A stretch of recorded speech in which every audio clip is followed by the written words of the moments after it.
係嘛？係咪啱啱睇完有個新聞，有個傻仔係嘛？好似係水警警長嚟㗎係嘛？揸電單車咧，原來佢成日超速嘅呢個嘢，佢就慣匪，就諗整個假牌，咁你影相影到我都唔驚啦，假嘅係咪先？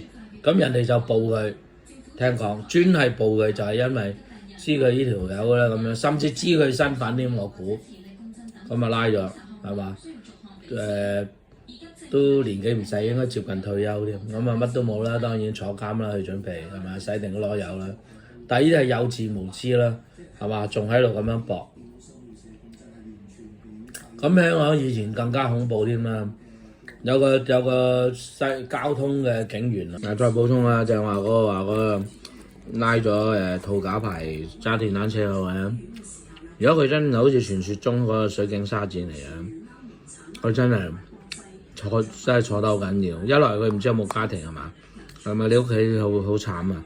冇咗你拉咗，跟住咧其實佢喺水警咧好多收入係多過陸警㗎嚇，因為佢哋咧嗰啲船咧識揸嗰個船有嗰個牌咧就會有津貼嘅，係嘛？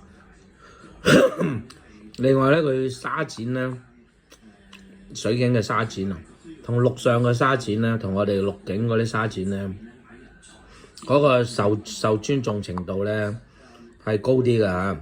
因為個船係咪佢揸裝啊？係嘛？船長咁滯係咪惡晒啊？好惡㗎，係嘛？好惡㗎。咁我哋陸上嗰啲嘅陸警嗰啲沙展點話惡唔惡啊？梗係唔惡啦，成棚咁樣係嘛？叫你乜歌嘅啫，係嘛？熟啲咧叫你花名添啊！係嘛？俾你花名叫羅拔咁，喂羅拔咁啊！尤其是以前首課啊，係嘛？嗰啲咧直呼其名嗰啲嘛，係嘛？當然我自己都試過，係嘛？OK， 咁所以咧珍惜你嘅工作。當然你唔係當差做其他咧，都係要珍惜嘅。而家做個世界咁艱難，係咪先？珍惜你嘅工。係嘛？做好佢，做好你嘅工作，好似曾蔭權咁係嘛？做好你嘅工作 ，OK？ 好，下次再傾。真係越講越多。講曾蔭權咧，講話做好工作啊！佢嗰時就話做特首嘅時候，就話做好工作㗎。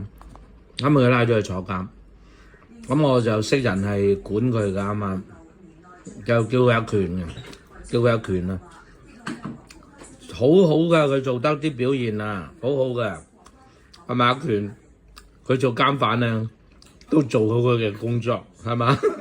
所以無論任何崗位啊，你都做好你嘅該做嘅嘢，OK？好。